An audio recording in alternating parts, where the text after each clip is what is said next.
Bien, bonjour à tous, merci d'être avec nous et nous sommes avec vous jusqu'à 14 heures. On va recevoir des gens intéressants. Olivier Nicolas, secrétaire fédéral du Parti socialiste, bonjour. Bonjour. Un peu plus tard, Daniel Dulac, le président de la commission sport du Conseil général. Encore un peu plus tard, Madame Lorella Rinson, elle viendra avec Philippe Sadikale et Pascal Parola Luna, qui est une Colombienne, qui est chercheuse. On saura tout à l'heure de quoi. Et puis on va terminer avec Aline Cyril, qui est militante de Combat Ouvrier, qui elle aussi se présente aux élections. Voilà un petit peu le plateau de ce ZCL. On parlera des Sergas tout à l'heure, puisque l'installation du comité de pilotage est en place. La Chambre des métiers auprès des artisans sinistrés suite aux dernières inondations, il y a quelque chose qui se fait. Michel Depape était sur place. Les amis de l'Inde ont honoré de recevoir un ministre consulaire, comme chaque année, de l'ambassade de l'Inde à Paris, qui sera ici. Michel Depape l'a reçu et puis on parlera un petit peu de la maladie de Parkinson, une maladie qui fait beaucoup de ravages dans notre pays. Merci d'être avec nous. Nous sommes Nous sommes déjà le 10 mai, tiens, c'est le 10 mai. On invite un socialiste. C'était le jour. Il n'y a pas de hasard. Le proverbe du jour, c'est l'heure passée maladie ou connaître remède. Les épreuves te permettent d'être mieux aguerri face à la vie. Ça, c'est clair et c'est vrai. Merci à notre Odalia de nous envoyer chaque jour ces proverbes tirés du livre de Didier Manette, 365 proverbes en pays Guadeloupe. Alors, Olivier Nicolas, l'union, enfin non, c'est pas une union, c'est un rassemblement. C'est un rassemblement. Ouais, ça a été dur. L'union est en combat, le rassemblement, ça suppose d'être prêt. Non, mais c'est ce qu'on dit. Hein. Oui. Le rassemblement suppose qu'on fasse des pas les uns vers les autres, qu'on se comprenne, qu'on apprenne à se parler. C'est parfois difficile d'un petit pays en nous. Oui. Donc voilà. Non, là, je suis assez content qu'on soit arrivé à quelque chose qui, effectivement, indique une volonté. En tout cas, la gauche est historiquement divisée en diverses chapelles. C'est difficile de rassembler, mais on sait, il y a quand même quelque chose, c'est que pour gagner, en général, on a rarement gagné tout seul. On a toujours gagné unis. Et donc voilà, donc on va essayer d'aller dans cette élection avec ce mot d'ordre de rassemblement des forces de gauche. Oui. On aurait pu envoyer 4 candidats socialistes dans chaque circonscription. Ce n'était pas le choix qui a été fait. On a envoyé des candidats qui sont en mesure de gagner et de porter surtout une ligne politique claire. Cela dit, Olivier Nicolas, quand même, il y a un petit regret pour les présidentielles. Ça aurait pu se faire il y a 6 mois, ce qui s'est fait là. Danick, moi, je vous ai toujours dit, je suis un militant de l'unité. Si les grands chefs à plumes à Paris n'arrivent pas à s'entendre, moi, à mon modeste niveau, bien que membre de la direction nationale du parti, je plaide, mais on n'y arrive pas toujours. Moi, en tout cas, ils comprennent ça quand même aujourd'hui. Mais bien sûr qu'ils l'ont compris. D'ailleurs, c'était quoi le proverbe? C'est là où passer maladie qu'à connaître remède. Ben voilà, c'est ça. C'est lorsqu'on a pris... c'est là qu'on se rend compte qu'on a perdu tous ensemble. Même celui qui a fait 22, il a perdu, puisqu'il n'est pas au deuxième tour. Nous, on a fait un score effectivement extrêmement faible. Eh bien, c'était peut-être le moment. Ça a poussé à une discussion au niveau national et au niveau local. Et tant mieux. Et donc, du coup, effectivement, il faut apporter de l'espoir aux gens. Le message des présidentielles, c'est que les gens ne veulent pas encore 5 années à s'en prendre plein la figure de mesures qui sont déconnectées des réalités, de mesures qui font mal aux familles, de mesures qui mettent dans la précarité, dans la difficulté, les personnes qui sont déjà vulnérables. Donc, à partir du moment où on ne veut plus ça, il faut être capable de s'unir, de voir ce qui nous rassemble. On a des divergences, on a des différences. C'est évident. Mais en tout cas, là, il y a une volonté claire qui a été exprimée de partir sur le socle commun d'engagement. On voulait tous augmenter le SMIC, 1 400 €. On voulait tous que non seulement que la retraite n'aille pas à 65 ans, les Insoumis proposent 60 ans, nous nous disons chiche, essayons de le faire, commençons par les carrières longues, commençons par la pénibilité, que les socialistes avaient contribué à faire reconnaître dans la loi. Eh bien, continuons sur ce niveau-là, à ce niveau-là. On a une problématique énorme de services publics en Guadeloupe. Eh bien, faisons un vrai plan de remise à niveau de nos services publics. Aussi bien les services publics de nos collectivités qui sont défaillantes, l'eau, le transport, les déchets, que les services publics de l'État, la santé, l'école. Et là, Jean-Luc Mélenchon a porté un programme qui était très tourné vers ces questions-là. Peut-être que le nôtre n'était pas suffisamment tourné vers ces questions-là. Eh bien, effectivement, aujourd'hui, nous nous retrouvons pour dire, voilà notre programme commun, voilà notre socle d'engagement commun, allons aux élections ensemble et disons aux Guadeloupéens, aux Martiniquais, aux Guyanais et à toute la population française, on a entendu votre cri, on a entendu votre souhait d'une autre politique. Et c'est ça que nous allons essayer de construire. Je n'ai pas encore posé la question à votre amie Béatrice en Martinique. Est-ce que le rassemblement fonctionne aussi bien en Martinique qu'en Guadeloupe? Elle s'y emploie. Oui. C'est probablement plus difficile de ce qu'elle me dit. Oui. Néanmoins, je suis sûr qu'elle tentera, en tout cas, si ce n'est d'avoir obtenu un rassemblement des personnes, au moins qu'elle rassemble les idées et qu'elle les porte. Oui. Et je lui fais pleine confiance là-dessus. On est en contact très régulier, Béatrice et moi. Et c'est vraiment quelqu'un qui a la volonté, justement, de pousser au rassemblement par les idées, par le programme et par la volonté de faire. Bon, alors, l'autre question, au-delà, on parlera un petit peu tout à l'heure de vos candidats, c'est la sauvegarde du PS. Qu'est-ce qui reste du PS après cette élection présidentielle française ? Après les élections présidentielles, il reste un parti qui est affaibli. Très affaibli, il y a des gens qui sont partis d'ailleurs. Oui, mais c'est normal. Dans la défaite, c'est difficile de rester dans une équipe. Dans la défaite, on est toujours sensible aux sirènes à droite, à gauche, ce qui nous est arrivé en 2015, ce qui nous est arrivé en 2017. Il y a des gens qui ont des convictions, il y en a d'autres qui, au gré des convictions, décident d'aller ailleurs, de se laisser porter. Nous, on est peut-être un peu moins nombreux, mais en tout cas, on a la volonté de refonder notre logiciel. On a commencé ce travail. On a la possibilité de montrer que, à partir de nos élus qui sont en responsabilité, parce qu'on dit qu'on n'est plus rien, c'est pas vrai. On a des maires, on a 5 mairies aujourd'hui. On représente la minorité dans les 2 grandes assemblées, que ce soit le conseil départemental avec le GPS ou que ce soit la région avec Pays Guadeloupe. On est au travail pour porter des solutions pour les Guadeloupéens.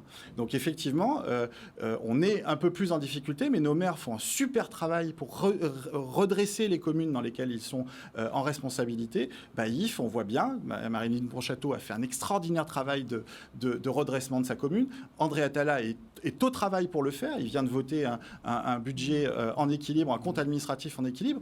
C'était pas arrivé depuis combien de temps à Basse-Terre ? Les saccageurs sont partis, et bien maintenant on est effectivement au travail. Ça va mieux pour le conseil municipal, parce que j'ai vu comprendre que le maire avait quelques petits soucis avec sa il a majorité. des difficultés, mais parce que la politique, c'est des hommes. Moi je dis souvent, la politique est très simple. Ce qui est difficile, c'est le facteur humain. Donc les hommes et les femmes se retrouver, discuter, échanger, partager dans la durée des engagements communs, c'est pas évident. On le vit tous les jours. Moi, ça fait 30 ans que je suis engagé en politique en tant que militant, et j'ai observé ça. C'est pas facile de faire, c'est pas facile de défaire. Donc il y a une nécessité de revoir notre fonctionnement et puis d'accepter la différence. Bon, Hilaire est en train de remettre de l'ordre dans son conseil municipal. Je lui souhaite et je lui fais toute confiance, surtout pour y parvenir. Oui. Le petit souci, c'est le GPS. Alors, il a trouvé sa voie, son chemin, son orientation, ou alors il est toujours en GPS? Non, c'est pas un souci. Moi, en tout cas, je le qualifierais pas comme ça. C'est un partenaire. Le Pays Guadeloupe est un groupe minoritaire au conseil départemental, au conseil régional. Ouais. Le GPS est un groupe minoritaire. Guadeloupe, ils sont en train de, on sait pas trop. Hein, non, ils font le travail. Ils font le travail. Aujourd'hui, si vous suivez les assemblées plénières, il y a des interventions. Ils sont sur rail toujours. Mais bien sûr qu'ils sont sur rail. C'est pas parce que notre chef de file, Josette Borrell, notre chef de file nous a quittés. Elle l'a fait savoir avec fracas. Bon, bah écoutez, voilà, la page est tournée et on travaille. On travaille dans le souci justement d'infléchir les actions qui sont menées à la région, au département. Nous sommes dans l'alerte. En ce moment, il y a les stagiaires de Guadeloupe Formation qui sont en difficulté. Nous essayons de pousser le conseil régional à répondre à cette difficulté-là. Sur le pouvoir d'achat, sur l'essence, qui avez-vous entendu? Les élus Pays Guadeloupe. Donc oui, il y a ce travail qui est mené. Alors pour revenir au GPS, Jocelyn Sapoty, qui reste un socialiste, il n'est plus dans nos instances dirigeantes. C'est son choix et je le respecte. Mais ça n'empêche pas que nous travaillons ensemble. Et dans ces élections, nous allons ensemble. Il a des élus du conseil départemental qui sont les candidats que nous allons soutenir. Nous pratiquons l'union, nous pratiquons le rassemblement. Et nous sommes là justement en train d'essayer de rapprocher des situations où nous étions en division jusque-là. Moi, quand j'ai été élu à 6 mois, je suis venu à cette antenne, qu'est-ce que je vous avais dit? Je vous avais dit, je vais essayer de retisser les liens. Je vais essayer de rapprocher la famille. Quand même, mais écoutez, rien que les 4 désignations que nous venons de faire, c'est la preuve que ce rassemblement est possible. C'est la preuve que nous retrouvons une capacité à fonctionner, à travailler ensemble. Nous le faisons sur la base d'engagements très clairs. Les candidats que nous avons désignés dans la 2e, dans la 3e et dans la 4e se sont engagés à siéger à nos côtés sur les bancs socialistes à l'Assemblée nationale et de participer à la construction d'une alternative politique aux politiques justement d'Emmanuel Macron, au libéralisme, à ceux que les élus qui ont soutenu Emmanuel Macron vont nous reproposer cette année. Ou alors ils manqueront de courage politique. Mais je ne doute pas une seconde que ceux qui ont soutenu et parrainé Emmanuel Macron seront encore dans cette démarche de nous dire votez pour nous parce que nous allons défendre la Guadeloupe, certes, mais que nous allons être dans la majorité d'Emmanuel Macron. Si aujourd'hui, c'est ça leur objectif, ils auront en face d'eux une offre politique, celle que nous proposons, et qui sera radicalement opposée à ces politiques-là. Et cette volonté de rassemblement n'est pas arrivée jusqu'à la frappe. Mais écoutez, sur la question, non, c'est pas qu'elle n'est pas arrivée jusqu'à la frappe. Encore une fois, je vous dis, dans cette élection législative, nous sommes allés avec une volonté de clarification politique. Oui. Il y en a assez qu'en Guadeloupe, on soit partout et nulle part politiquement. Il y en a assez qu'on soit nous-mêmes, toujours en disant, voilà, j'aime la Guadeloupe, j'aime la Guadeloupe. Je suis désolé, aimer la Guadeloupe, c'est un prérequis pour l'ensemble des candidats. En revanche, ça n'est pas une ligne politique.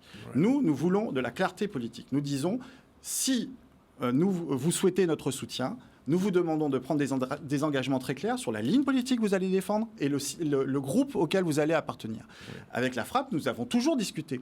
Nous sommes des partenaires réguliers. Mais la seule chose, c'est que moi, dans les échanges que j'ai pu avoir avec les candidats, avec ceux qui ont bien voulu discuter avec nous, parce que moi, je tends la main, mais si on ne la saisit pas, moi, je ne peux pas aller plus loin. En tout cas, ceux avec qui on a discuté n'étaient pas en mesure de nous apporter ces garanties-là et ces clarifications-là. En revanche, pour ce que vous parlez de la première circonscription, oui.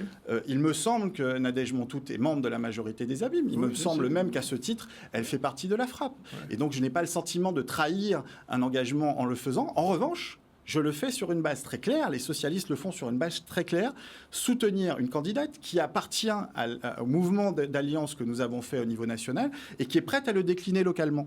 Et donc, nous demandons une réciprocité aux Insoumis pour que, dans la 4e, par exemple, ils ne présentent pas de candidat face au candidat que nous allons présenter, Elie Califert, dans le souci, justement, de montrer que l'Union a traversé l'Atlantique. Il y a une équité quand même au niveau de la Guadeloupe, il y a une équité dans le choix des candidats. Parce qu'en France, on a vu quand même, il y a une razzia de la France insoumise. Par socialiste, 70 postes seulement. Le fait est que au niveau national, ils ont procédé comme ça et qu'ils ont choisi, à notre demande, oui. mais aussi parce que c'était le bon sens politique, de ne pas imposer une répartition un peu arbitraire des circonscriptions. Ils ont laissé le local faire le travail. Oui. Moi, très tôt, alors même qu'on n'avait pas conclu l'accord, j'ai pris la tâche de Nadège Montout, la coordinatrice des Insoumis, pour lui dire...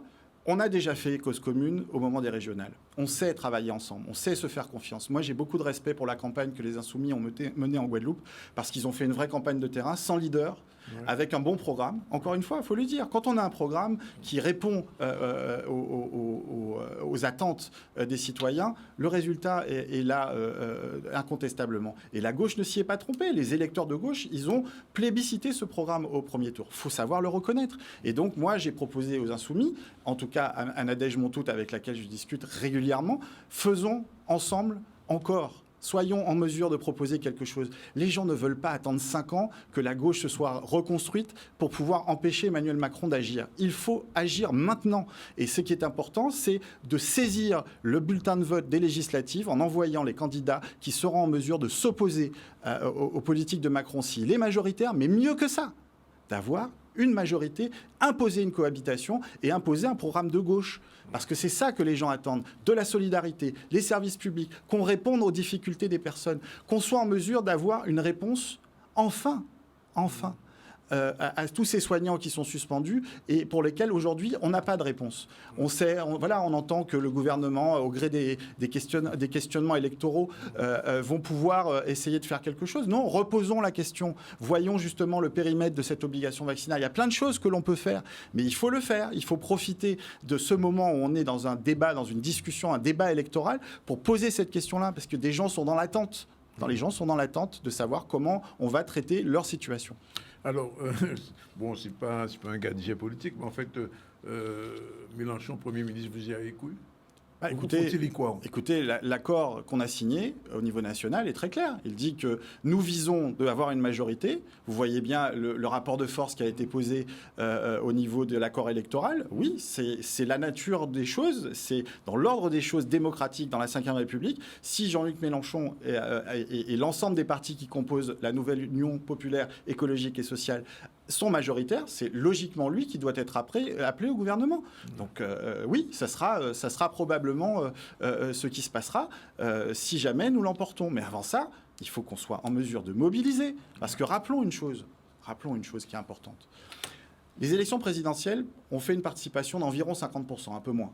Ouais. Habituellement, les législatives, ça s'est divisé par 2. On est plutôt autour de 25 à 30%. Ouais. Donc c'est pour ça qu'il faut avoir un message très clair de mobilisation. Vous avez poussé un cri au présidentiel, ne lâchez pas l'affaire, revenez un mois et demi après pour pouvoir justement exprimer ce cri-là, mais le transformer en quelque chose de positif et de constructif. Moi, je redis, les 4 candidats que nous avons investis, ils s'engagent clairement aujourd'hui pour construire cette alternative politique. Ils s'engagent clairement à dire que nous allons nous poser les bonnes questions et nous allons faire face au gouvernement, quel qu'il soit. Parce que, Danick, le sujet, c'est toujours le même.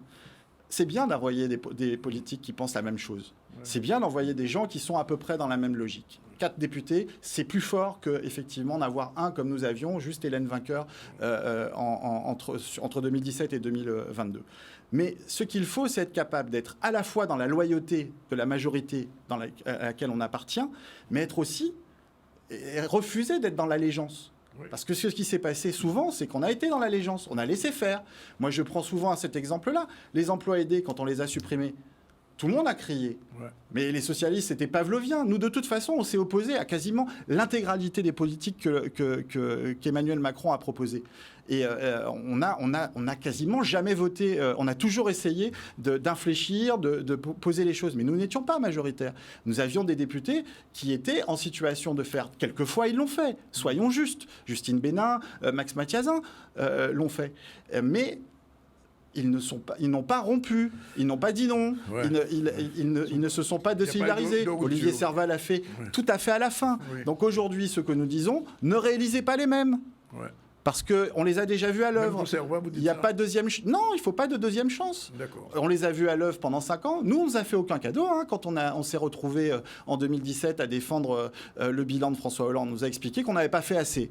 Ouais. Je ne pense pas qu'on avait fait aussi pire que ce qu'on a eu là. Je ne pense pas que nous avions fait mal au pays. Peut-être que nous n'avions pas suffisamment fait. Peut-être que nous n'avons pas eu des mesures suffisamment ambitieuses. Mais nous n'avions pas fait mal au pays comme ceux qu'on subit aujourd'hui. Alors, Olivier Nicolas, c'est un reproche que je fais aux politiques depuis quelque temps, j'ai eu à l'écrire, c'est que le développement des idées d'extrême droite ici est dû au fait aussi que la classe politique ne s'est pas assez engagée contre le combat contre l'extrême droite en Guadeloupe. Est-ce que, en tant que PS, aujourd'hui secrétaire fédéral, pensez qu'il faille mener ce combat-là aussi? Moi, au vu des élections qu'il y a eu, mais pas seulement. Je n'ai aucune concession à l'égard de l'extrême droite. J'étais ici même sur ce plateau, nous avons eu un échange très vif avec Rodi Tolassi. Je peux respecter la personne, ses idées je maintiens, elles sont extrémistes, c'est dangereuses. Oui. Et moi je ne laisserai jamais l'extrême droite se banaliser, laisser penser que c'est dans le champ des choses acceptables. En revanche, oui, elle a changé un peu de nature l'extrême droite. Et aujourd'hui, elle répond, souvent on peut dire qu'ils apportent de mauvaises réponses à de vraies questions. Et donc, oui, vous avez raison, le fait de ne rien dire, et c'est souvent ça le drame. Notre classe politique, je le redis, et je le porte presque de manière un peu générationnelle. Notre classe politique est un peu trop passive, ne prend pas position. Encore une fois, parce qu'on a la tentation, bien souvent, d'être partout. On veut se fâcher avec personne. Ouais. L'amour de la Guadeloupe, l'amour du pays. Mais c'est ça, Yokaman, nous. Et bien encore une fois, je redis, la politique, ça doit être de nobles combats, ça doit être des oppositions. On peut ne pas être d'accord, mais il faut se respecter. Mais surtout, il faut qu'on sache où on est, de où on parle. Ça n'empêche pas qu'on construise des choses ensemble. Ça n'empêche pas qu'on se mette d'accord, mais qu'au moins on sache qu'est-ce que vous pensez, qu'est-ce que vous voulez pour le pays. C'est ça qui pose problème aujourd'hui. Les questions institutionnelles et statutaires. Vous voyez, on va avoir un congrès le 27 juin. On va sortir de la séquence électorale de la présidentielle, on va se prendre les législatives et quasiment une semaine après, on sera en congrès. Qu'est-ce qu'on a préparé? Qu'est-ce qu'on a développé? Voilà, qu'est-ce qu'on va faire de nouveau? Alors, on va rouvrir le débat statutaire une nouvelle fois, alors qu'on l'avait déjà rouvert en 2019. Ouais. Quelle continuité dans le travail qui a été mené? Et moi, je constate, j'entends les responsables de la région et du département qui s'expriment depuis quelques jours. Personne ne parle du Congrès. C'est annoncé, c'est dans un mois, enfin dans 6 semaines. Ouais. On ne sait pas. On ne sait pas. Et qu'est-ce qu'on vient? Si, on revient avec l'idée, on va savoir ce qu'on fait sur la collectivité unique. Mais bon sang de bonsoir, c'est pas ça le sujet. C'est pas ce que les gens attendent.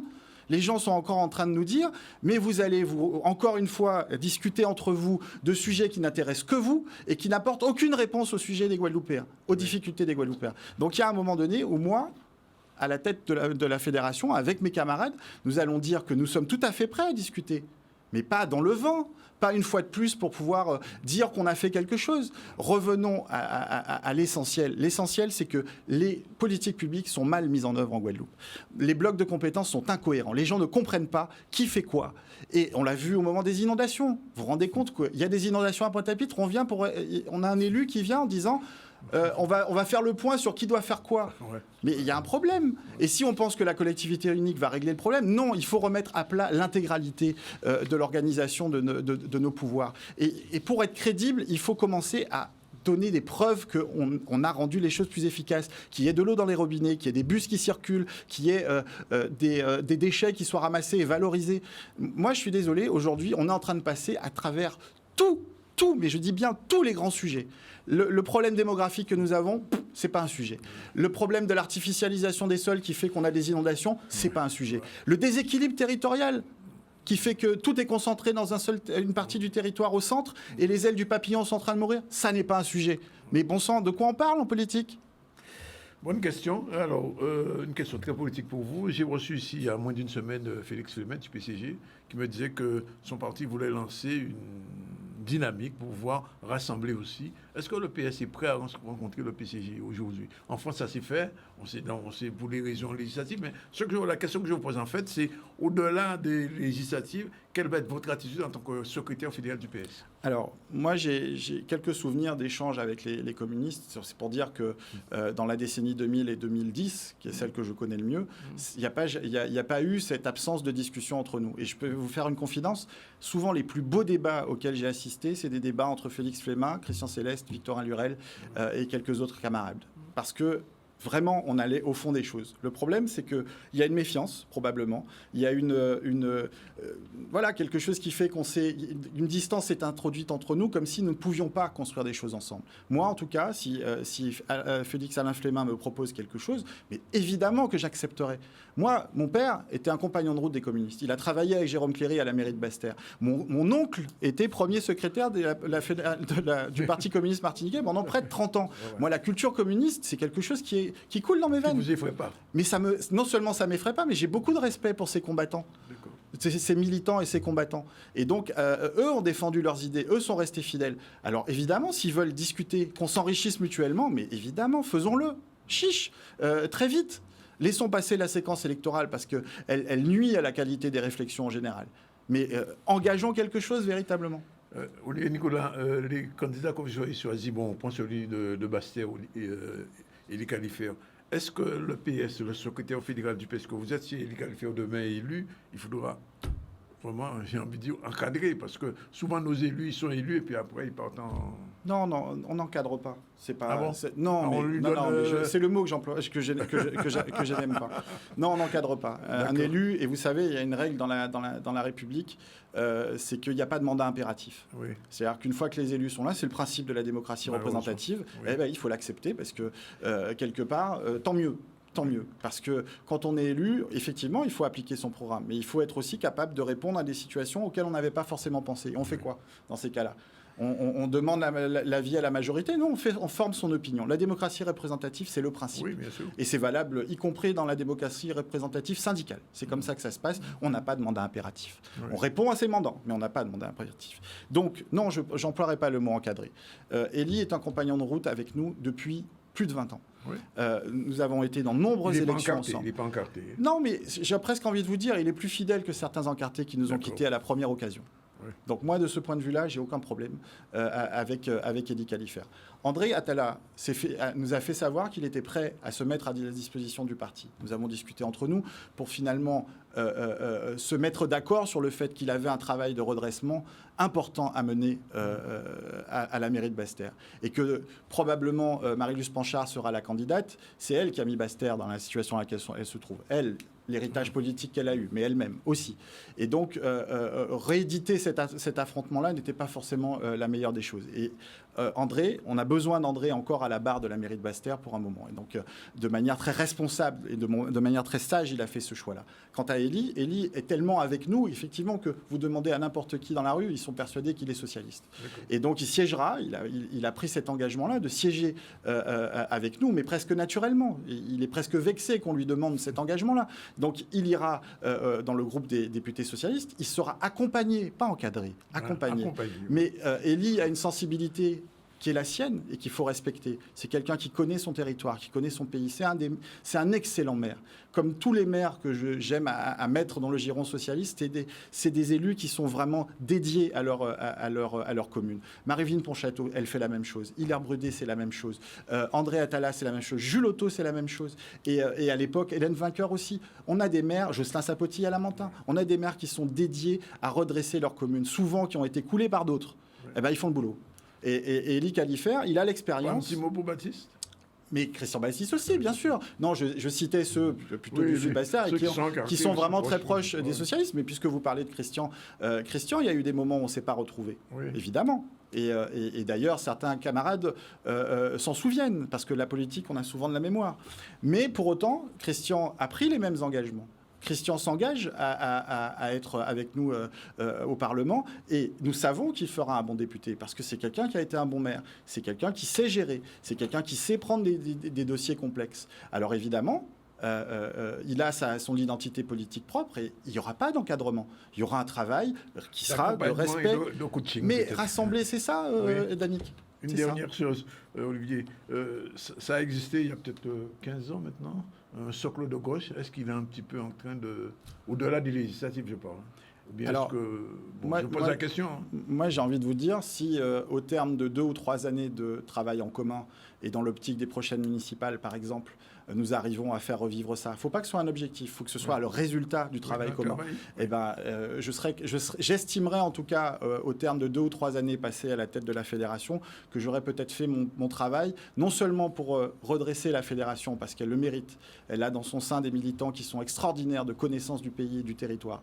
Eh bien, moi, ce que je veux, c'est qu'avec cette force-là, on arrive à retrouver la discussion avec la population, à revenir vers le mouvement social, à revenir vers les syndicats. On ne sera pas d'accord sur tout, mais on aime le pays, ils aiment le pays. Parfois, on peut en douter, ils doutent de nous aussi. Eh bien, mettons-nous autour du table, discutons parfois de choses qui sont parfois un peu difficiles à admettre. Mais en tout cas, oui, il y a la place pour un socle de gauche aujourd'hui rénové. Ceux qui sont partis du socle de gauche, ils n'ont pas vocation à revenir, ils ont fait leur choix. Ce sont aujourd'hui des libéraux, des gens qui sont prêts à gouverner avec la droite et qui défendent des mesures de droite, qui les ont défendues pendant 5 ans et qui vont admettre la retraite à 65 ans, qui vont admettre qu'on fasse travailler les gens au RSA, qui vont admettre qu'on privatise l'école. Donc aujourd'hui, on leur dit très clairement, c'est votre choix, vous l'avez fait, vous l'avez assumé. Les gens vous ont dit non, bon bah voilà, allez aux élections législatives si vous voulez. Mais nous, en tout cas, on va défendre une autre politique. Voilà, c'est vraiment ça notre objectif, une majorité alternative pour une alternative politique. C'est ça que nous voulons.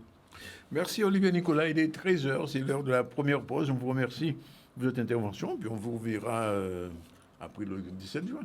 J'espère. Pour nous savons qu'il y a fête. Exactement. Voilà, on prend la première pause, on se retrouve dans un instant. Voilà, retour sur le plateau du ZCL News. On va recevoir encore des personnes importantes. On commence par les dames. Paola Luna Buenas Dias, bonjour. Bonjour. Bien, bonjour. Et bien sûr, Lauréat Rincon. Non, Rinson, on va dire Rinson aujourd'hui. Directrice de lycée, bonjour. Bonjour. On parlait du mois de mai un petit peu. Du mois des mémoires, tout à fait. Mois de mémoire. On est le 10 mai en plus. Philippe Sadical, il n'est pas venu parler de musique aujourd'hui, non? Un petit peu, pourquoi pas? Un petit peu, mais non. Ouais. Il cherche autre chose. Voilà. Et puis, Monsieur Dulac, bonjour, c'est la première fois que je vous reçois. Bienvenue. Et vous annoncez le 19e Grand Prix cycliste du Conseil départemental. Son retour quand même à la pédale, j'ai envie de dire, parce qu'on avait un petit peu oublié le cyclisme depuis quelque temps. La crise sanitaire étant passée par là. On revient à l'actualité, on vient vers vous dans un instant. Plan de installation d'un comité de pilotage, c'était hier. Olivier Félix était sur place, on regarde un peu ce reportage. Le deuxième plan, c'est premièrement le confortement du premier plan. Le premier plan, c'est celui qui avait été mis en place en 2018 dans l'urgence. L'objectif maintenant, dans ce deuxième plan qu'on va mettre en place, c'est que on est obligé de vivre avec les sargasses. Les sargasses, on en aura tout le temps qui arriveront sur les côtes et qui viendront s'échouer sur les côtes de Guadeloupe. Donc il faut qu'on travaille et qu'on améliore tous les volets. Premièrement, de prévision, d'être capable de dire à l'avance quelles sont les sargasses qui doivent arriver, de traiter les échouages quand il y en a, mais surtout de pouvoir traiter en amont, c'est-à-dire de mettre en place des barrages déviants quand on peut le faire, avec des études, avec des barrages à installer, et qu'ensuite on puisse ensuite récupérer ces sargasses en mer et qu'on puisse les valoriser. Vous voyez, c'est de définir vraiment comment éviter que les sargasses ne deviennent des déchets toxiques sur les plages, mais qu'on puisse les traiter en amont. Là maintenant, il faut qu'on aille sur des échouements forts à massifs, et là, il nous faut du plus gros matériel. Et pour pouvoir le faire, la région toujours a lancé un marché de 800 000 € pour des études de courantologie et de bathymétrie afin de savoir site par site quel est le matériel qui est le plus adapté. Ainsi, sur des sites, on va pouvoir mettre des barrages déviants, sur d'autres, on va pouvoir mettre du matériel amphibie pour aller faire de la collecte en proche côtier, ou encore vous pouvez avoir des pelles avec des bras télescopiques pour pouvoir récupérer ces algues sargasses. Et là, tout ce matériel doit finir en fait au sein du syndicat qui en 2023-2024, eh bien, doit piloter la stratégie des faibles échouements, mais également la stratégie des forts échouements. Il s'agit pour nous maintenant d'anticiper. Il s'agit pour nous dans le plan Sargasses 2 qui a été présenté aujourd'hui que le département, par rapport aux études lancées, par rapport au constat fait depuis 2018, puisse avoir un plan vraiment pour que ce que nous avons vécu, et comme le disaient les scientifiques, les choses peuvent aller encore de plus en plus graves, que nous soyons prêts et en anticipant et en prévoyant vraiment un plan avec toutes les parties concernées pour réussir que les ports de pêche notamment soient au service, dans le cadre des compétences du département, soient au service des marins pêcheurs et du public.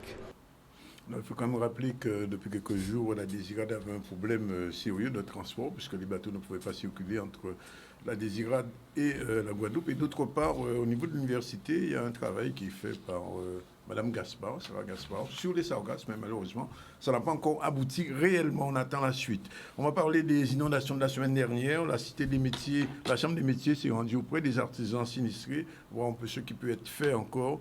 Michel Depape, reportage. Nous sommes en tournée avec M. Franck Lasserre. Donc nous faisons la tournée des artisans, enfin une partie de ceux qui nous ont appelés, avec qui nous allons pouvoir mettre en place des aides et essayer en tout cas de les accompagner du mieux que possible, et notamment au niveau des aides qu'on peut leur apporter tout simplement. Hein. Et je suis là avec mon confrère et mon binôme Franck Lasserre. Vous savez que nous travaillons toujours en binôme, avec aussi Mme Moreno à la communication et M. Martin au développement économique, et ainsi que Mme Lécusson. C'est une équipe, je dirais, assez soudée, assez compacte. Hein. Nous sommes venus pour pouvoir écouter, entendre, et puis surtout trouver, je dirais, les leviers nécessaires pour pouvoir les accompagner du mieux que possible. Nous sommes avec le président vainqueur, aux côtés d'un artisan ambulancier, M. Mouandir, qui a perdu plus de 12 véhicules, dont des véhicules assez coûteux, des ambulances. Et donc, c'est quelqu'un qui aujourd'hui se trouve dans une difficulté. Et donc, nous sommes ici pour l'accompagner, pour l'aider à monter ses dossiers, mais surtout pour lui venir lui porter les premiers secours. On a été surpris par la montée rapide des eaux. Et au final, on n'a malheureusement pas eu le temps de sortir nos véhicules à côté des cours d'eau, et on a tout perdu. On a à peu près une dizaine de véhicules sous les différentes sociétés d'ambulance qu'on a aujourd'hui, malheureusement. Mais aujourd'hui, j'ai l'assistance qui me permet d'avoir quelques véhicules, et je compte énormément aujourd'hui sur la solidarité des confrères qui m'ont prêté des véhicules pour pouvoir travailler aujourd'hui et tenir l'activité et les salaires. C'est vrai que l'épisode pluvieux des 29 et 30 avril dernier ont généré un certain nombre de dégâts liés à des inondations donc, de certains territoires, et ont impacté effectivement des entreprises artisanales que nous sommes venus visiter aujourd'hui, pour la plupart implantées dans des zones comme Petit Pérou ou encore Belle Plaine ou Gosier.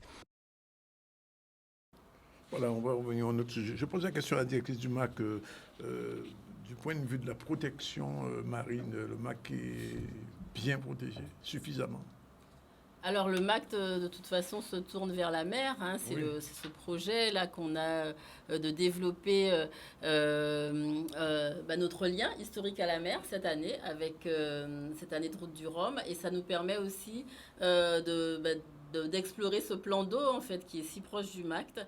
Et effectivement, alors je ne sais pas si la question elle est sur la proximité sur de la mer, la proximité, et, effectivement, la protection même. En termes aussi de catastrophes éventuelles climatologiques telles que les cyclones, voilà. Donc ça c'est vrai qu'on ne va pas être complètement protégé de tout ça, mais c'est un plan d'eau relativement calme, relativement abrité.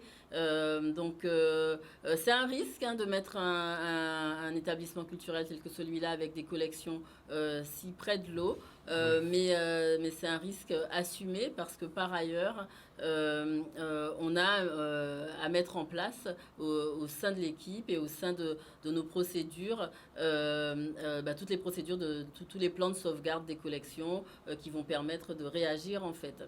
Donc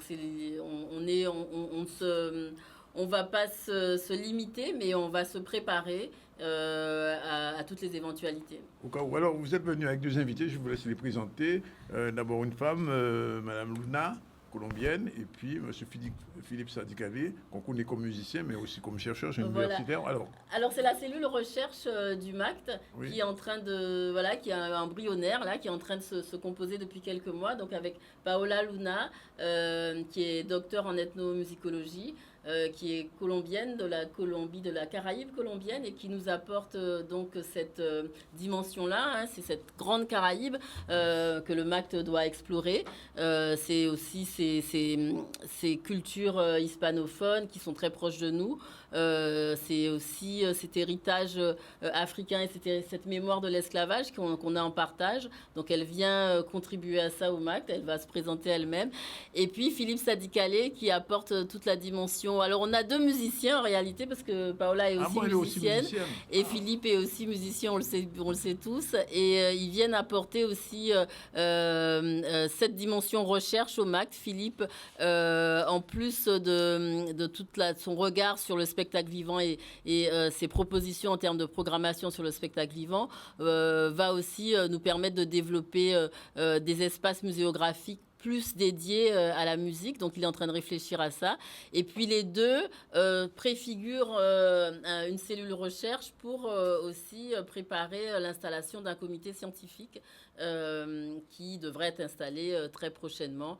Après, évidemment, présentation au conseil d'administration. Donc, c'est sur ce travail-là, c'est sur ces sujets-là qu'il travaille depuis 6 mois. Oui. Alors, Paola, Madame Luna, on va vous poser des questions. Premièrement, c'est votre première visite en Guadeloupe ou pas?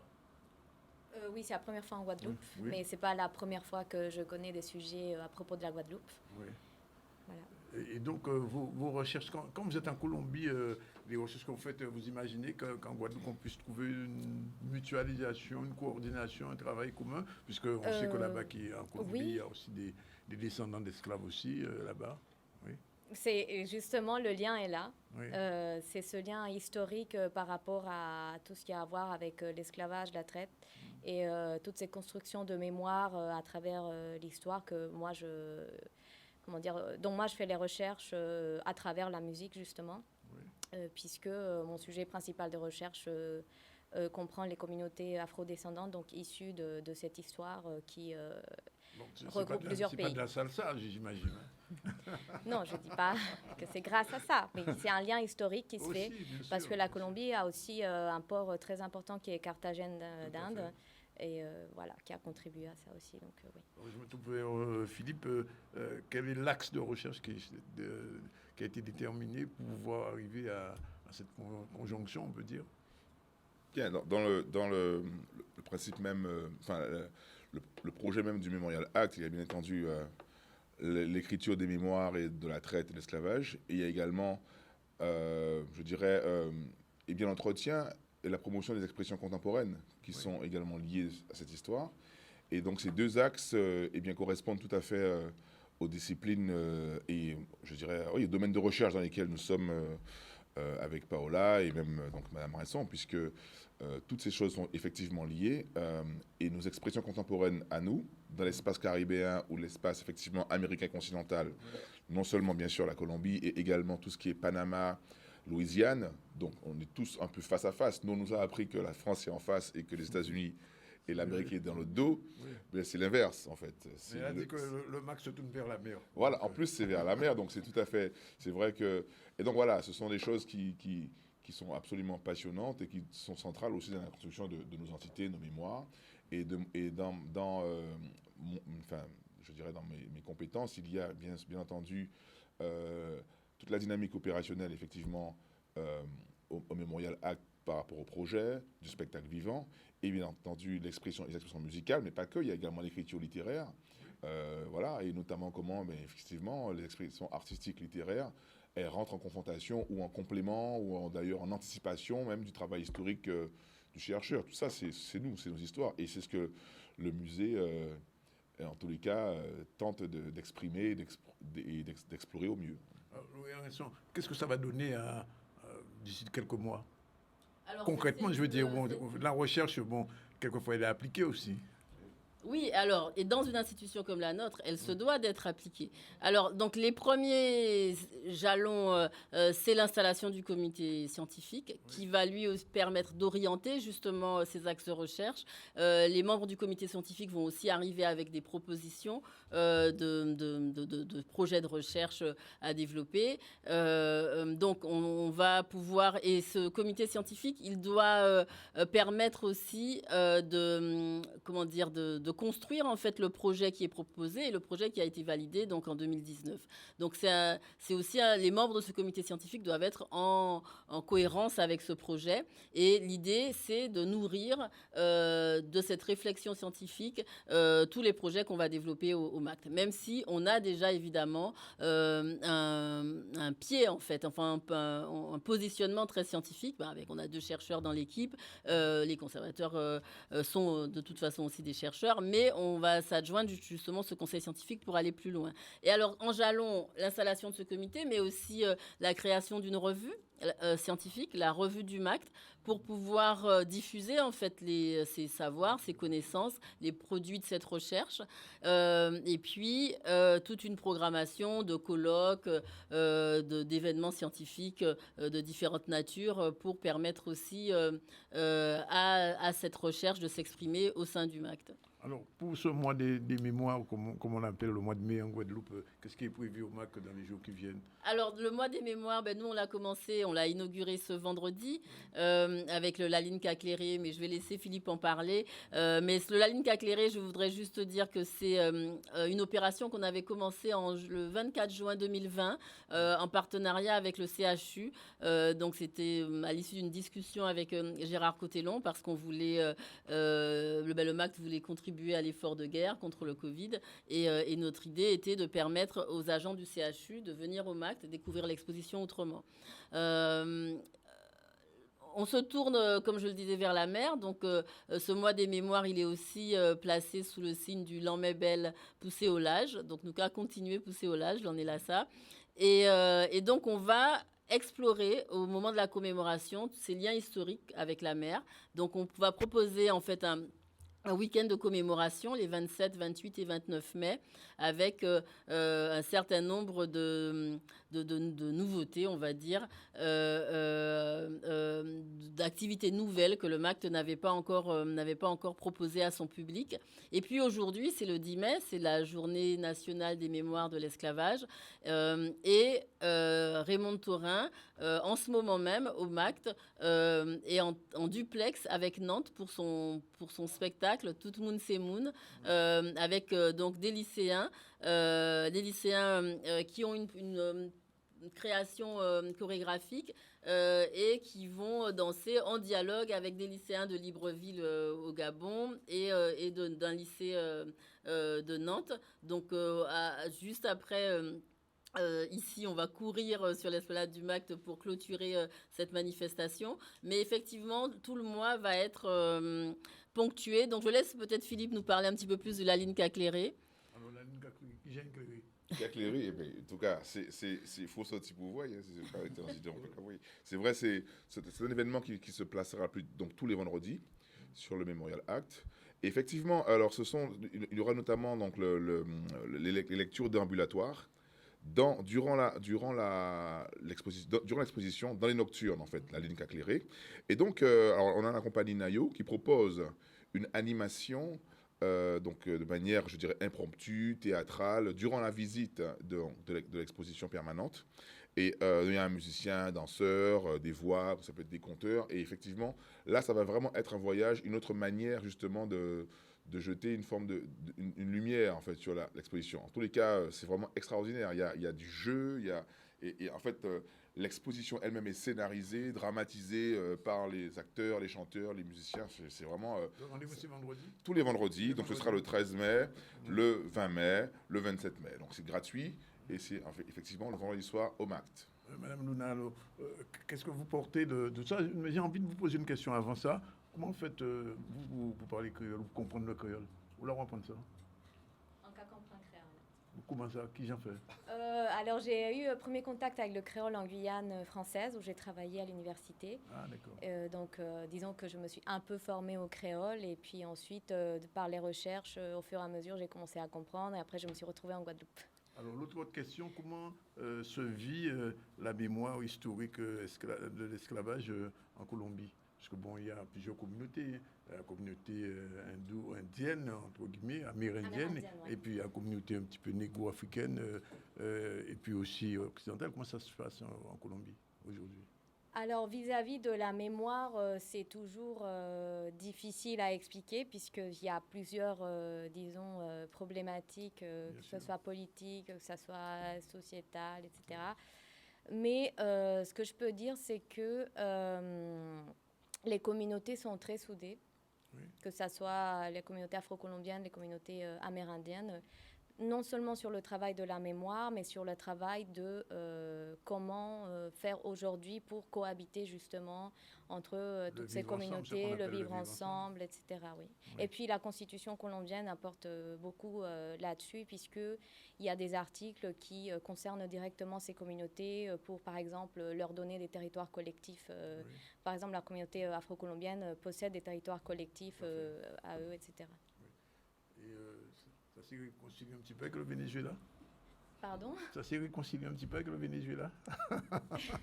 Bon, c'est la question sensible. Bon, on passe. Bon, alors, qu'est-ce que vous allez faire ici dans la Linka Cléré? Vous serez là vendredi? Oui, normalement, je suis là, oui. Oui. Ben, je suis là pour... Non, je suis là comme chercheur du MACT. Oui. Ah, simplement. Pour la Linka Cléré, oui. La Linka Cléré. Non, mais je pose la question parce qu'en fait, Madame Rinson, j'imagine, si elle vous a fait venir, c'est pas comme ça. Non, c'est pas comme ça. Il y a un projet derrière, oui, quand même. Oui, alors Paola est très modeste, mais elle a travaillé...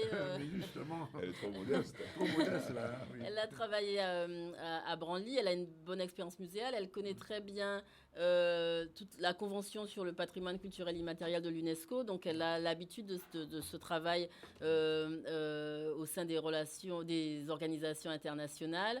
Elle a travaillé dans différentes universités, elle parle 5 langues. Et on a plusieurs objectifs.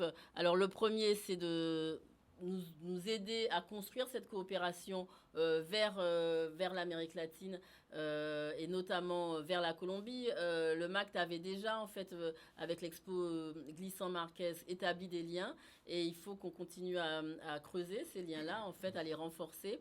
Et donc, on est sur des projets de partenariat qui sont en train de se construire avec des universités en Colombie, mais aussi aux États-Unis, parce que Paola aussi travaille avec l'université de Miami, enfin avec... la semaine dernière, c'était avec la Jamaïque. Et la Jamaïque, mais voilà, mais en fait, alors, la Guadeloupe, c'est le caillou sur lequel est posé le MACT, et le MACT se tourne vers la mer, mais à 360 degrés, et donc se tourne vers tous les continents, et c'est vrai que, donc, on lance des liens dans la Caraïbe proche avec la Jamaïque, on va explorer ça, mais aussi dans la Grande Caraïbe avec la Floride et la Colombie. Et puis on va aussi travailler avec Columbia. Et puis évidemment en Europe, on a aussi énormément d'attention en fait tournée vers le MACT. Le monde nous regarde avec cette institution et il faut qu'on y réponde en fait. Donc voilà, donc c'est l'idée aussi, c'est de faire venir. Donc Paola a d'abord été chercheur invité au MACT. On a ce programme-là de recevoir des chercheurs pendant quelques mois. On avait reçu aussi Mantia Diarawa et Terry Gaze qui étaient venus ici. Chaque fois qu'on a un chercheur invité, il va venir ici. Et puis après, elle a prolongé ce travail. Par des propositions qu'elle nous a faites. Et puis, c'était très intéressant d'avoir ces deux regards d'ethnomusicologue. Alors, elle n'a pas dit qu'elle avait travaillé, en fait, sur les rituels afro-colombiens. Et peut-être... Il faut en parler. Et donc, c'est un lien, c'est quelque chose qu'elle peut construire. Je vais lui laisser la parole après, mais construire avec Philippe, parce que notre idée aussi, c'est de développer des collectorales pour que notre patrimoine immatériel aussi, on arrive à le... à l'archiver. C'est notre rôle aussi au MACT. Et donc, ils sont en train vraiment de concevoir tout un tas de programmes en dialogue, parce que l'idée aussi, quand on reçoit un chercheur d'un autre pays, c'est qu'il puisse dialoguer avec nos chercheurs ici et construire ensemble. Il faudra l'emmener dans un Heroes quand même. Alors voilà, il faut. Je crois qu'elle je connais. Ah, vous allez dans les Roses. Oui. J'ai déjà exploré les Roses ici. Ah bon, aussi. Oui. Et puis ce que disait Madame Rasson sur les rituels, musique rituelle, surtout le regard des femmes et comment les femmes se montrent aussi dans le rituel, comment elles construisent des rituels, des transmissions de savoir, etc. vis-à-vis des enfants, vis-à-vis des adolescents, et aussi comment elles gèrent une année rituelle et comment elles intègrent tout ça dans les communautés. Et ce sont des choses qu'on retrouve souvent dans des communautés qui ont eu cette histoire avec l'esclavage. Bien. Bon, écoutez, on vous remercie de dire tout ça. Et puis, Lauréla, bienvenue. Et puis, nous voyons vendredi à Kevin Gadier. Oui, alors, justement, une précision, pardonnez-moi, à propos de vendredi, c'est que c'est 18h30. Voilà. 18h30, les horaires. Donc, on est vendredi à 18h30. Voilà. OK. On prend notre deuxième pause. On se retrouve tout à l'heure pour parler sport avec vous. Vous avez assisté à quelque chose de culturel, mais on va partir culture, on va parler de sport dans un instant. Mais la culture et le sport, ça va de pair. Oui, ça il faut tout avancer en même semaine. Exactement. 13h38 minutes, et on va recevoir, je vous l'ai dit, Monsieur Dulac, vous parlez de cyclisme, puisque le 19e Grand Prix du Conseil départemental va enfin se faire. Bonjour. Oui, bonjour, Monsieur Sandonis, bonjour. Merci d'être avec nous. Alors, expliquez-nous un peu... parce que je vois qu'il y a beaucoup d'étapes. Le monde la Désirade cette année. La Désirade cette année, tout à oui. fait. Oui. Donc, il s'agit donc, dans le cadre de la politique départementale, de soutenir le sport, de contribuer donc à favoriser les activités sportives et de soutenir aussi des grands événements sportifs, donc, dont fait partie le Grand Prix du département qui commence à se pérenniser, puisqu'on est déjà à la 19e édition. Donc, c'est une compétition qui va se dérouler sur 2 week-ends, donc 6 manches. Une manche au Moule le vendredi 13 mai, puis le lendemain à la Désirade. On va ramener aussi des événements sportifs au niveau de la Désirade, puisque la Désirade, on avait tendance à un petit peu l'oublier pour les grandes manifestations sportives. Et nous allons justement pouvoir, pour la Désirade, mettre en place un test grandeur nature, puisque le prologue du 71e Tour cycliste de la Guadeloupe va se dérouler aussi à la Désirade. Donc le samedi 14, on sera à la Désirade. Le dimanche 15, on sera à Sainte-Rose. Puis on sera à Sainte-Anne le vendredi 20, le samedi 21 à Capesterre. C'est un petit tour de la Guadeloupe. C'est un petit tour de la Guadeloupe. On a voulu visiter tout le territoire, les communautés d'agglo. À part Marie-Galante, où va avoir lieu le Grand Prix de Marie-Galante. Le tour de Marie-Galante aura lieu bientôt aussi. Voilà. Donc, mais sinon, on va visiter un petit peu partout en Guadeloupe. Alors, oui, allez-y. Non, j'allais vous dire, la politique sportive du conseil départemental va être un petit peu reboostée. Il s'agit pour nous de rebooster cette politique sportive, puisque maintenant, on se rend compte bien que les Guadeloupéens ont beaucoup de problèmes de santé. Donc, il s'agit pour nous d'encourager à la pratique sportive, de faire en sorte que les Guadeloupéens aient accès au sport. Donc, pour que les Guadeloupéens puissent avoir accès aussi, de mettre à leur disposition des moyens pour qu'ils puissent accéder au sport. Donc, le département va relancer la première licence pour permettre aux enfants, à tous les enfants de Guadeloupe, de pouvoir aller pratiquer un sport. Donc, nous prenons en charge le coût de licence. Nous avons mis aussi en place ce qu'on appelle le passeport, comme le passe culture, pour permettre aux bénéficiaires du RSA, donc le public dont s'occupe particulièrement le département, de pouvoir accéder au sport. Donc, nous conventionnons avec un certain nombre d'associations sportives pour permettre à ces gens-là, justement, de pouvoir accéder au sport. Et nous allons aussi travailler avec les EPCI de façon à pouvoir mettre à niveau les équipements du sport pour que les Guadeloupéens puissent vraiment avoir accès au sport, pour que, après cette crise sanitaire qui a laissé des traces, pour qu'on puisse reprendre nos habitudes, la vie d'avant, comme on dit. L'autre aspect, c'est l'aspect des équipements sportifs aussi. Oui, tout à fait. Donc, nous allons travailler justement, je vous disais, avec les EPCI, où nous allons mettre un certain nombre de moyens pour pouvoir mettre à niveau un certain nombre d'équipements. Nous avons aussi la possibilité, grâce à la conférence régionale du sport qui a été mise en place dernièrement au niveau de la Guadeloupe, qui associe les grandes collectivités, les EPCI et l'État, de façon à pouvoir amener aussi un financement pour ces infrastructures du sport. C'est très important. Ce n'est pas votre compétence directement, mais je pose quand même la question. Les Jeux de la Caraïbe, c'est mort?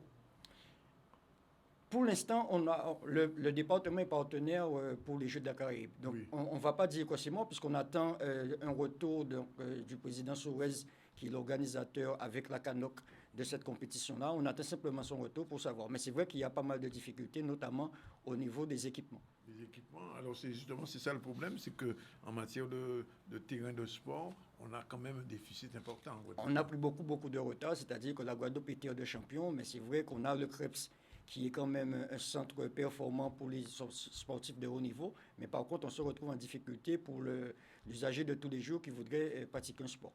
Sur les parcours sportifs. Sur les parcours sportifs que la région avait mis en place à un certain moment, qui ne sont pas correctement entretenus, puisque c'est vrai que ça va être mis en place, mais après, il n'y a pas eu de convention passée avec, par exemple, les communes pour pouvoir entretenir ces structures-là.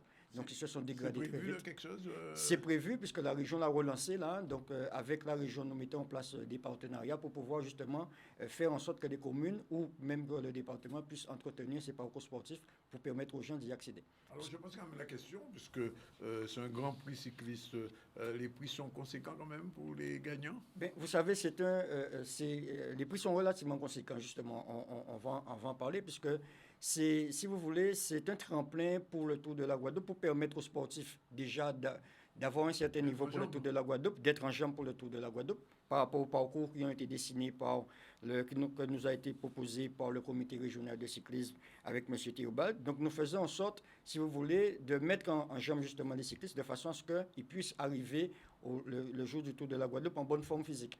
Et nous allons aussi collaborer, puisque c'est un événement qui coûte un petit peu plus de 40 000 € quand même au département.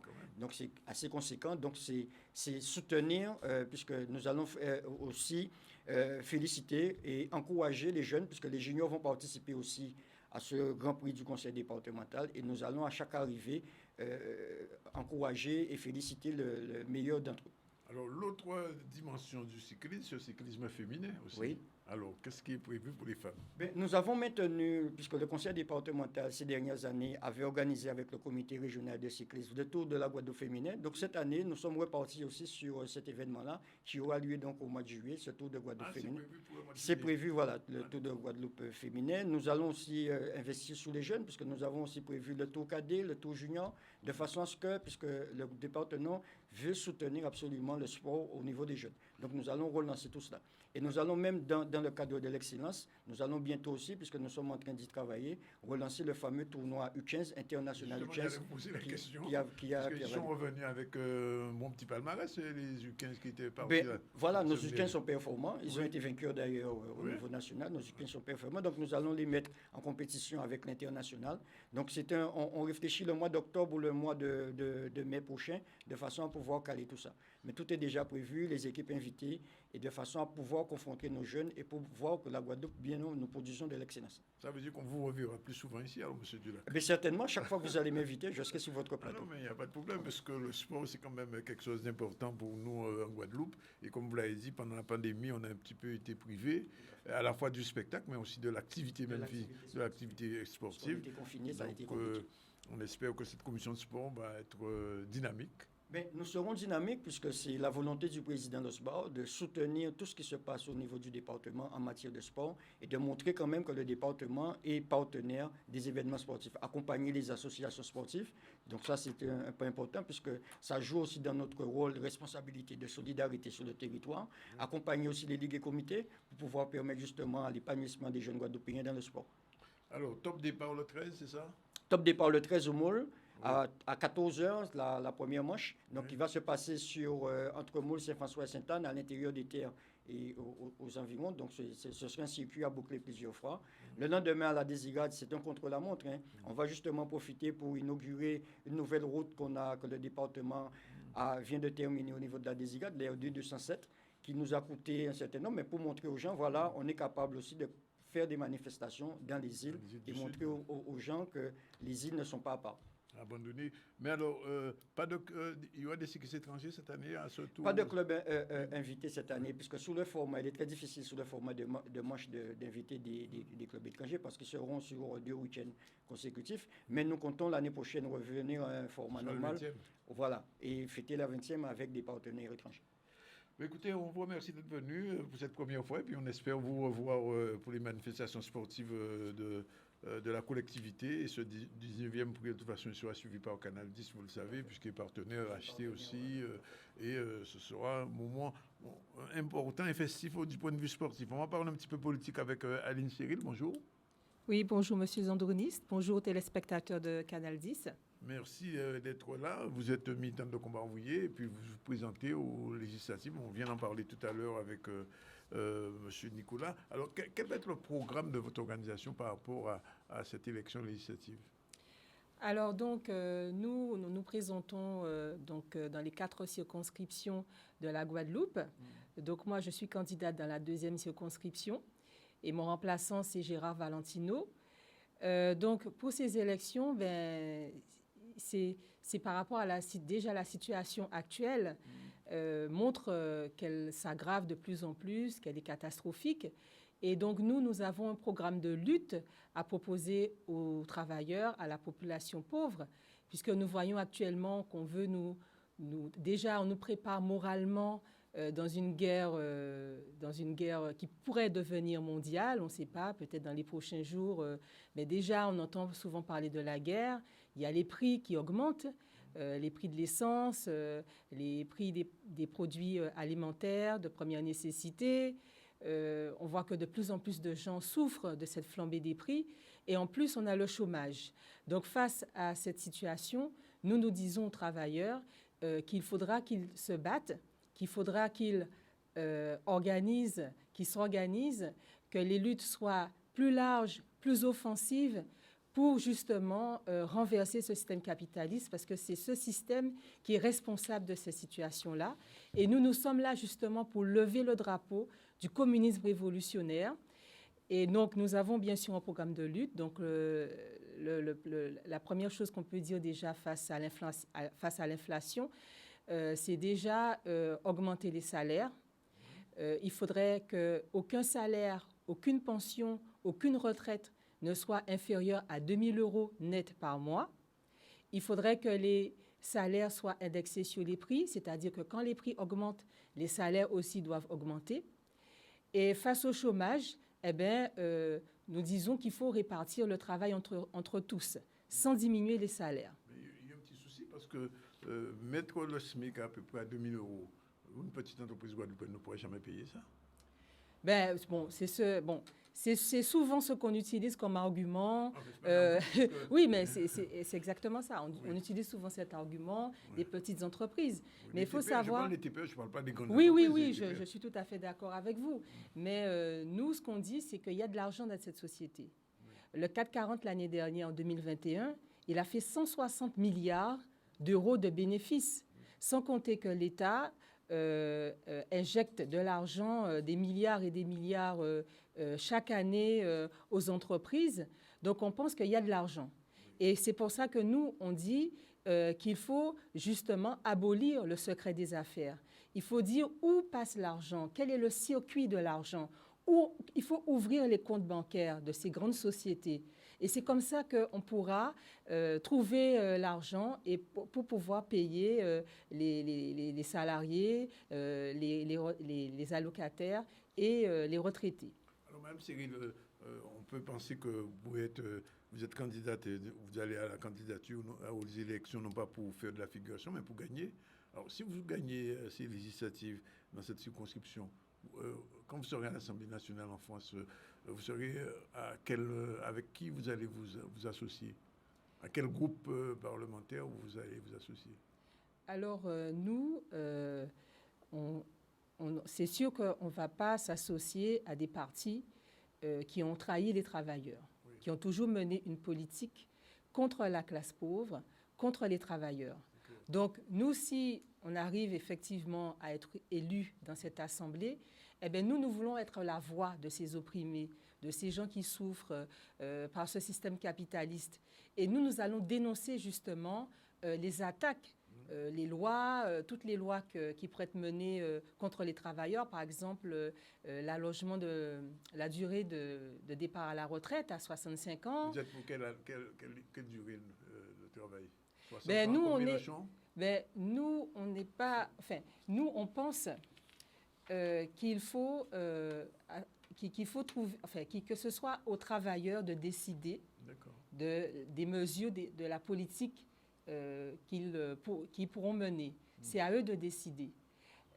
Donc, le travail, actuellement, dans cette société, on ne peut pas dire que c'est un travail qui rend les gens heureux.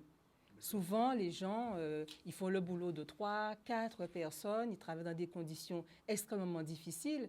Dernièrement, on a vu dans les plantations de bananes, un ouvrier est mort au travail à cause des dures conditions de travail. C'est pas le premier. Et en plus, ce n'est pas le premier. Oui. Donc, nous, ce que nous voulons, c'est renverser ce système capitaliste, parce que justement, tant que les travailleurs, tant que nous serons dans cette société, nous ne pourrons pas nous libérer, nous ne pourrons pas nous émanciper et pouvoir avoir un travail qui soit digne des êtres humains. Mais, Madame Cyril, alors, vous voulez renverser le système capitaliste, mais il y a aussi un système colonial. Alors, est-ce que c'est les deux ou bien vous avez fait un choix entre les deux? Ben, c'est-à-dire que ce sont des... Enfin, de toute façon, le système colonial, il est... enfin, c'est aussi le système capitaliste, puisque le système colonial, en fait, sa base, c'est le capitalisme. Hein. À la base, c'est le capitalisme qui dirige cette société. Et c'est le capitalisme à la base. Vous voulez dire que si vous renversez le système capitaliste... automatiquement, le système colonial aussi finira par s'effondrer. C'est pas toujours aussi efficace. Hein, enfin bon, c'est votre position. Alors, la campagne a commencé. Qu'est-ce que vous avez dit aux Guadeloupéens, aux travailleurs, puisque vous avez l'occasion là de vous adresser un moment pour les travailleurs guadeloupéens qui vous écoutent. Qu'est-ce que vous avez à leur dire sur la situation actuelle, sur les suspendus, par exemple, qui sont... dans le secteur de la santé, sur les gens qui sont dans Mittal, il y a une grève qui dure depuis plus de 8 mois. Qu'est-ce que vous avez envie de dire à tous ces gens-là? Eh bien, nous, ce qu'on dit, c'est qu'on salue en fait leur combativité, on salue leur détermination. Et donc, nous, on les accompagne et on les soutient dans leur lutte.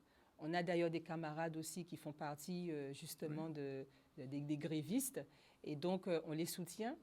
Et on dit qu'il faut, bien entendu, élargir les luttes. Si vraiment on veut obtenir des augmentations de salaire, si on veut faire en sorte qu'il n'y ait plus de chômage, il faut répartir le travail entre tous sans diminuer les salaires, ben, il faudra une lutte qui soit plus offensive et plus collective en Guadeloupe, pour obtenir ces revendications.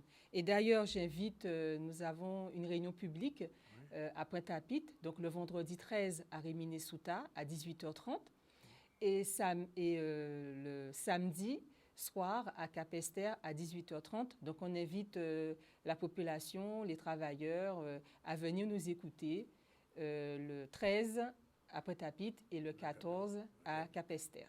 Écoutez, on vous remercie d'être venu. Merci. Vous avez l'occasion de vous exprimer. On revient à l'actualité. L'actualité, c'est aussi les amis de l'Inde honorés de recevoir le ministre consulaire, la ministre consulaire de l'ambassade de l'Inde à Paris, qui est de passage ici, puisque vous savez qu'il va y avoir une manifestation aussi organisée par l'association des amis de l'Inde. Reportage Michel Depape, on regarde.